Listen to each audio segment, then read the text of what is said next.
Assalamualaikum warahmatullahi wabarakatuh. Saya sedang bersama dengan senior saya, kakak kelas saya di Mesir, Al-Mukarram, Ustadz Dr. Damanhur Abbas. Nikmati kajian-kajian tausiah beliau yang bergizi, berkualitas di channel Ustadz Damanhur Abbas. Jangan lupa tonton, subscribe, like, share, and comment. Assalamualaikum warahmatullahi wabarakatuh.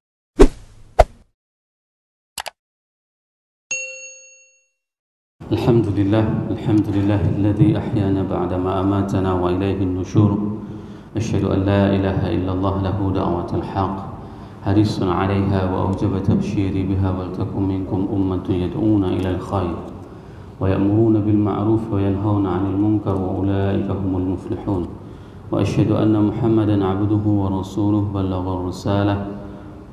الرسالة وأدى الأمانة ونصح الأمة وكشف الغمة حتى أتانا اليقين ليلها كنهارها لا يزيغ عنها إلا حانك.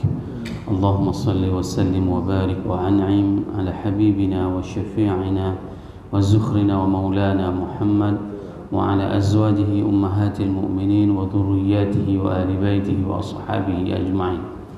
رب اشرح لي صدري ويسر لي أمري واحلل عقدة من لساني يفقهوا قولي. أما بعد. Para asatiz yang saya muliakan, ayah bunda yang saya cintai, dan bapak ibu jemaah salat subuh yang dirahmati Allah, marilah senantiasa kita panjatkan puji dan syukur kita kepada Allah yang telah memberikan nikmat iman kepada kita sehingga kita dapat melangkahkan kaki kita untuk melaksanakan salat subuh berjamaah sembari kita duduk beriktikaf di rumah Allah. Semoga ini dicatat oleh Allah sebagai amal pemberat mizan kita nanti di hari akhirat. Amin. Salawat dan salam bersama-sama kita panjatkan kepada junjungan kita Nabi besar Muhammad sallallahu alaihi wasallam yang telah mengajarkan segala aspek dalam tatanan kehidupan kita. Kita tidak tahu bagaimana membayangkan kalau seandainya kita tidak diberikan petunjuk baginda Rasulullah sallallahu alaihi wasallam. Beliau adalah orang yang paling merindukan kita. Semoga kita semuanya merupakan di antara orang-orang yang merindukan akan bertemu dengan Rasulullah sallallahu alaihi wasallam.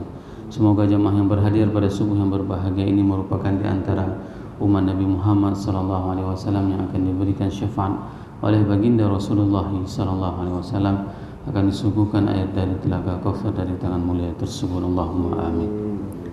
Bapak Ibu jemaah salat subuh yang dirahmati Allah, pada pertemuan sebelumnya kita telah membahas ayat 14 dari surat Al-Fajr di mana Allah berfirman, A'udzubillahi minasyaitonirrajim. Bismillahirrahmanirrahim. Inna rabbaka labil mirsad. Sesungguhnya Tuhanmu itu senantiasa mengawasi. Pengawasan dari Allah itu melekat, tidak akan pernah tidak di dalam pengawasan dari Allah. Ini yang ingin disampaikan kepada kita, bahwasanya apapun gerak-gerik yang kita lakukan itu tidak terlepas dari pengawasan dari Allah Subhanahu wa taala. Nah, hal yang menarik pada subuh yang berbahagia ini kita akan membahas ayat 15 dan ayat 17. Fa'ammal insanu idza mabtalahu rabbuhu fa'akramahu wa na'amahu fayaqulu rabbi akraman. Ini ayat 15. Sedangkan ayat 16 Allah berfirman, wa amma idza mabtalahu faqadara alaihi rizqahu fayaqulu rabbi ahan. Di mana yang berbunyi, yang artinya fa'ammal insan, sedangkan manusia, idza mabtalahu rabbuhu, apabila dia diuji oleh Tuhannya. Diuji dengan apa? Fa'akramahu, diuji dengan dimuliakan, wa na'amah, dan diberikan kenikmatan. Ada dua bentuk ujian, ya. Yang pertama adalah kemuliaan, dan yang kedua adalah kenikmatan. Maka mereka mengatakan fayaqulu rabbi akraman, Tuhanku memujiku, memuliakanku. Ini yang disampaikan oleh manusia. Gambaran manusia ini bukan hanya pada masa jahiliyah, bukan hanya pada masa terdahulu, tapi sampai kapanpun ini merupakan karakter manusia.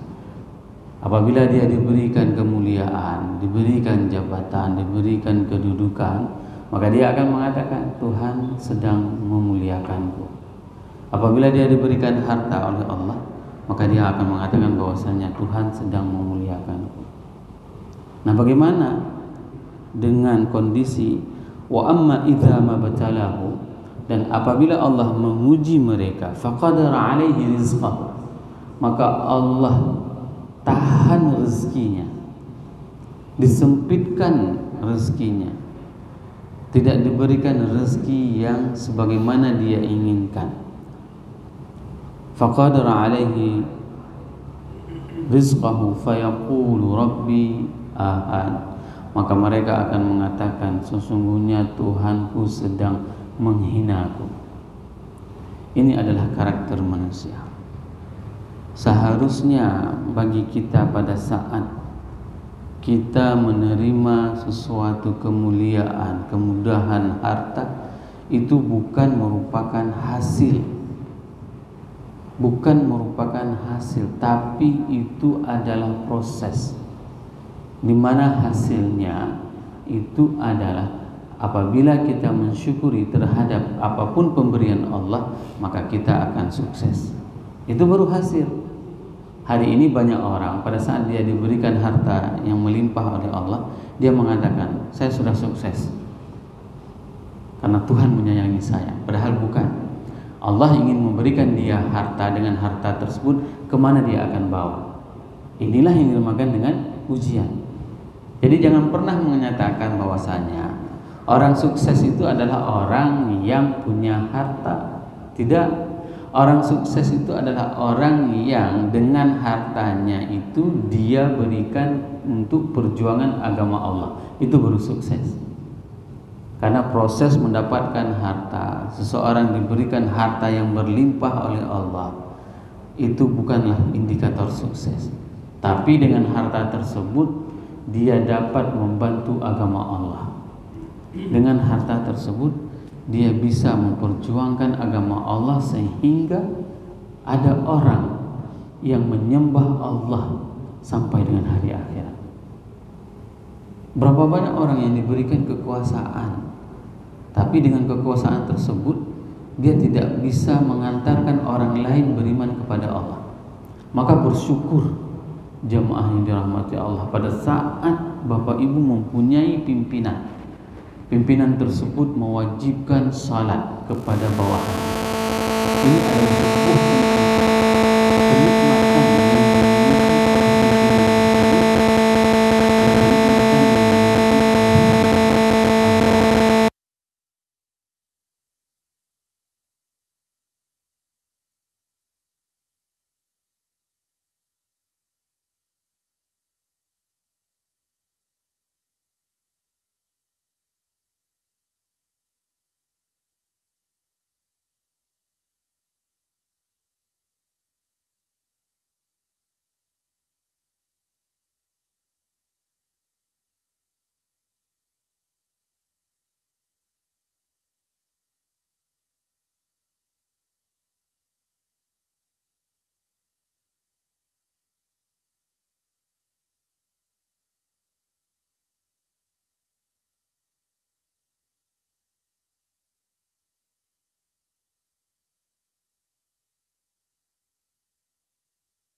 yakunu rabbi ahad, Allah yang penakut. Ini merupakan hal yang paling sering terjadi. Sehingga apa? Sehingga orang-orang yang disempitkan rezekinya, dia meninggalkan Allah dan Rasulnya. Ngapain aku taat? Toh aku taat, Allah tidak berikan aku harta kekayaan, biar aku maksiat saja. Maka dia jualan sapu, dia jualan narkoba, dia melakukan segala kemaksiatan. Kenapa? Karena dia sudah miskin. Dia memilih dirinya, seakan-akan Tuhan menentukan dirinya miskin. Padahal penentuan tersebut itu adalah pilihan dari kita. Pada saat seseorang diberikan kaya, maka pilihannya untuk menafkahkan hartanya di jalan Allah, itu pilihan. Pada saat seseorang diberikan kemuliaan, jabatan, maka dia memilih untuk bisa dengan jabatan tersebut menambah keimanan orang lain. Begitu juga pada saat seseorang itu miskin, dia mempunyai pilihan. Pilihannya adalah untuk bisa terus istiqamah taat di jalan Allah.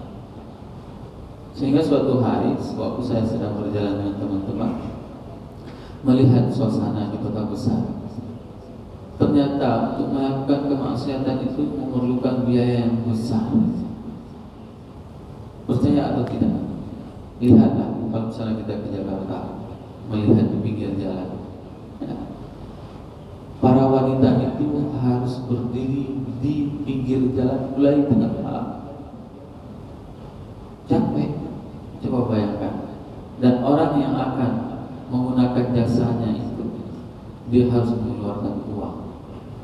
Ini kalau seandainya kemaksiatan yang ingin kita lakukan, maka pada saat kita menghindari dari semua kemaksiatan, maka itu tidak ada biaya. Maka tidak ada biaya. Mau mabuk, ya kan, perlu duit.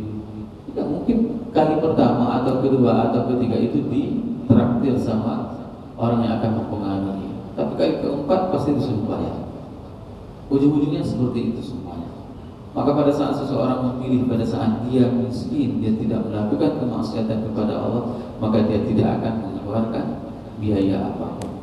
Imam Ibnu Ashur menjelaskan kata-kata fa'amma di sini merupakan ala makna mahma yakun min syai'in wa dzalika aslun ma'ha at-tadhiq. Dallan 'ala al-fa' 'ala anna al-kalam al-waqi' ba'daha muttasilun bima qablaha. Bahwasanya perbincangan sebelumnya, pengawasan dari Allah itu bersambung langsung dengan apa yang disampaikan dengan ayat berikutnya, di mana kita ketahui dengan kata-kata fa. Saya berulang kali mengatakan Bapak Ibu jemaah yang dirahmati Allah, pada saat mendapatkan kata-kata fa, ya, maka itu konteksnya itu bersambung, berbeda dengan thumma atau dengan kata-kata wa. Kalau seandainya di sini dipakai kata-kata wa amal insan, itu bukan maknanya bersambung, tidak serta merta, tapi itu bisa jadi ada jeda. Bermakna pengawasan dari Allah itu tidak akan mesti bersambung beserta merta. Bisa jadi Allah mengawasi, itu maknanya, tapi Allah tidak menggunakan kata-kata wa atau summa, tapi Allah menggunakan kata-kata fa. Setiap ketemu kata-kata fa, konteks yang di belakang dengan apa yang disampaikan itu satu paket. Itu indahnya bahasa Arab. Jadi pengawasan dari Allah itu melekat bagi siapapun yang diberikan kekuasaan, diberikan harta, dan disempitkan rezekinya. Selalu mereka dalam pengawasan dari Allah. Bapak Ibu jemaah yang dirahmati Allah, wal ma'na hadza syai'un rabbukal jari ala waqi' wa innahu wahid. Dan ini semuanya itu menurut ilmu Allah. Semua yang terjadi bagi diri kita itu adalah di dalam ilmu Allah.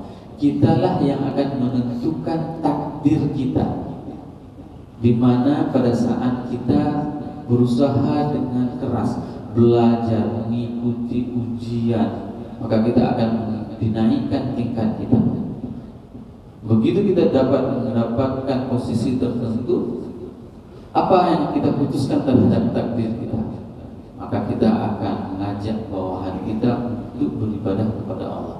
Itulah takdir yang kita pilih. Pada saat kita berusaha mulai dari pagi bekerja sampai dengan sore hari mempunyai rezeki, maka rezeki tersebut akan kita bawa kemana, kita takdirkan kemana.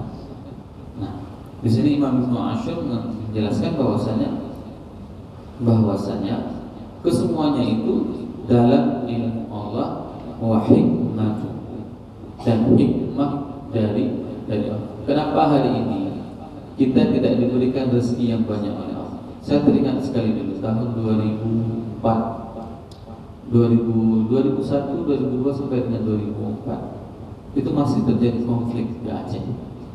Orang jual rumah, harga rumah itu 20 juta. 20 juta. Ustaz beli rumah, Ustaz ada rumah murah 20 juta. Saya bilang sama orang yang nawarin, gak ada duit Pak, duit saya cuma ada 2 juta. Apa hikmahnya? Karena mungkin pada saat itu kita memang belum cocok punya rumah sendiri, itu saja. Jadi nggak usah maksa, sehingga harus nyuri, sehingga harus olah ini, olah itu, nggak usah. Semua ada hikmahnya. Maka bagaimana kita bisa berlapang dada dengan ketentuan Allah, inilah yang akan mengantarkan kita kepada kehidupan yang paling indah. Terkadang kita pernah berusaha dengan sekuat-kuatnya, tapi tidak juga turun-turun pangkat kita. Dan ini dirasakan oleh beberapa orang teman. Tapi pada saat dia sudah menyerahkan segala urusannya kepada Allah, datang begitu adanya. Inilah yang dinamakan dengan dikit dunia, sempitnya dunia, wasa'atil akhirah, dan luasnya akhirat. Maka apa yang perlu kita kejar hari ini, yaitu adalah mengejar akhirat supaya dunia itu ngekor dari belakang. Tapi kalau kita kejar dunia, itu dia akan lari. Semakin kejar kita, semakin kencang kita kejar, semakin kencang dia lari. Ini yang harus kita ubah, persepsi tentang dunia tersebut. Fa'amal insan al-kafir fayatawahham khilafal dzalik. Bahwasanya orang-orang kafir semuanya memahami bahwasanya apabila diberikan rezeki, diberikan kedudukan, maka mereka itu sedang dimuliakan oleh Allah. Dan bahkan orang-orang yang disempitkan rezeki itu adalah orang-orang yang dihina. Siapa di antara mereka menuduh orang-orang yang dihina tersebut adalah Ammar. Ammar itu orang miskin, sahabat Rasul. Siapa lagi? Bilal, Khabbab, ya. Salim Maula Abi Huzaifah. Ini orang miskin yang hina di pandangan orang-orang kafir. Wasuhaif, ya. Sehingga apa mereka katakan? Wahai Muhammad, kalau engkau tinggalkan mereka, maka kami mungkin akan beriman kepada. Coba bayangkan bagaimana tawaran yang diberikan kepada Nabi Muhammad. Ya. Maka Allah mengingatkan Nabi Muhammad SAW di dalam surat Al-An'am, wala tatrudil ladzina yad'una rabbahum. Jangan tinggalkan orang-orang yang menyuruh kepada Tuhan, ya, mereka. Ini adalah orang-orang yang konsisten. Kendati mereka tidak mempunyai harta, penampakan mereka itu miskin, tidak parlente, baju mereka compak-camping, tapi jangan tinggalkan mereka. Karena ukuran mulia itu bukan di penampilan. Bapak Ibu jemaah yang dirahmati Allah,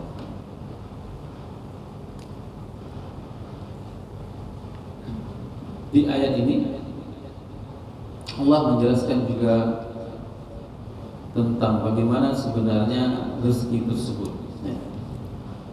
Dan orang-orang kafir pada saat itu mereka menilai seseorang itu apabila dia mempunyai harta, maka itu adalah orang-orang yang mulia.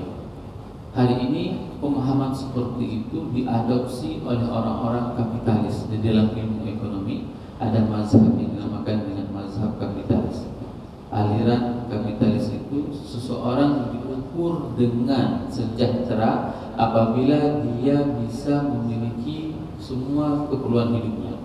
Contoh, seseorang dikatakan sejahtera apabila dia mempunyai rumah pribadi, mobil pribadi, kendaraan pribadi, motor pribadi. Itu dinamakan dengan sejahtera. Semakin banyak dia mengkonsumsi materi, ya, barang-barang, contoh misalnya dia punya baju ada 10 pasang, itu sudah sejahtera. Tapi kalau punya baju 30 pasang, dia jauh lebih sejahtera. Itu indikator kemuliaan menurut orang-orang kafir. Tidak di dalam Islam. Islam tidak pernah melihat mulia seseorang itu dari segi materi. Sejahtera itu bukanlah nama tokoh. Sejahtera itu adalah bagaimana seseorang itu bisa mendekatkan dirinya kepada Allah dan kepada Rasul. Hal seperti ini pernah terjadi kepada para sahabat Rasulullah SAW pada saat terjadi peperangan Hunain. Peperangan Hunain itu adalah orang mukmin mendapatkan harta perang, ghanimah namanya. Harta peperangan itu dinamakan dengan ghanimah. Orang mukmin pada saat berperang, terjadi peperangan, mereka akan mendapatkan harta apabila mereka menang. Apabila tanpa peperangan, itu dinamakan dengan fa'i. Nah, pada saat peperangan Hunain, orang-orang Islam mendapatkan ghanimah. Abu Sufyan pada saat itu baru masuk Islam 1 pekan. Dia mendapatkan 100 ekor unta. Coba bayangkan, 1 pekan masuk Islam mendapatkan 100 ekor unta. Sehingga pada saat itu apa yang dikatakan? Orang-orang munafik menyebarkan fitnah. Lihat bagaimana Muhammad memperlakukan saudaranya. Dia tetap akan meninggalkan kalian orang-orang Madinah. Ketika dia bertemu dengan saudaranya di Mekah, dia tetap akan mendahulukan saudaranya di Mekah. Sehingga apa? Darah di pedang itu belum lagi kering, panas mendengarkan provokator seperti itu. Sehingga terdengarlah di telinga Rasul bahwasanya Rasul tidak adil membagikan harta ghanimah pada orang-orang Mekah.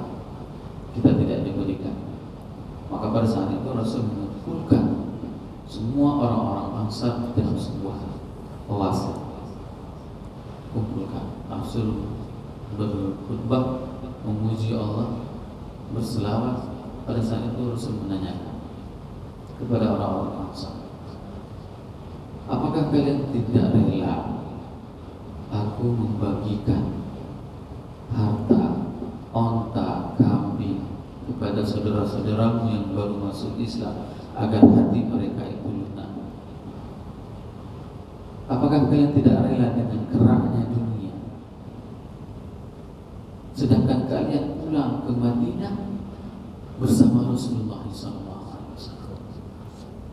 Karena membersamai Rasul itu jauh lebih indah, jauh lebih mulia. Inilah kehidupan yang dialami oleh orang-orang Ansar. Pada saat mereka mendengarkan langsung dari Rasul seperti itu, maka mereka mengatakan, "Rabbina bika ya Rasulullah." Kami rela terhadap keputusanmu, wahai Rasul. Selama kami bisa membersamai, maka ini adalah sebuah kenikmatan yang paling terbesar. Kenapa? Karena mereka itu nyaris kufratin minan nar, jatuh ke dalam jurang api neraka. 200 tahun lamanya mereka berperang, tidak pernah damai. Bayangkan 200 tahun. Mereka orang-orang di Yasrib, orang-orang Madinah itu berperang. Setiap tahunnya mereka berperang. Begitu datang Rasul, maka damai mereka. Maka apapun yang hilang di atas dunia ini, maka itu tidak akan menjadi masalah bagi mereka selama mereka bisa bersama Rasulullah SAW. Hari ini kita tidak hidup bersama Rasul, tidak seperti orang-orang Ansar, tapi kita bisa menghidupkan apapun yang diperintahkan oleh Rasulullah SAW. Ini yang harus kita jaga. Kenapa kita mau duduk di sini? Bukan dikarenakan perintah atasan. Memang benar atasan kita menyuruh kita untuk salat berjamaah, tapi kita duduk di tempat ini itu dikarenakan Rasulullah SAW mengajarkan kita seperti itu, untuk memenuhi majelis-majelis ini, untuk mengajarkan ilmu kepada umat manusia. Agar apa? agar ada orang yang memuji Allah dan Rasulullah SAW sampai dengan hari akhir. Semoga dua ayat ini bermanfaat kepada diri saya dan kepada jemaah semuanya. Subhanakallahumma wa bihamdika asyhadu an la ilaha illa anta astaghfiruka wa atubu ilaik. Wassalamualaikum warahmatullahi wabarakatuh.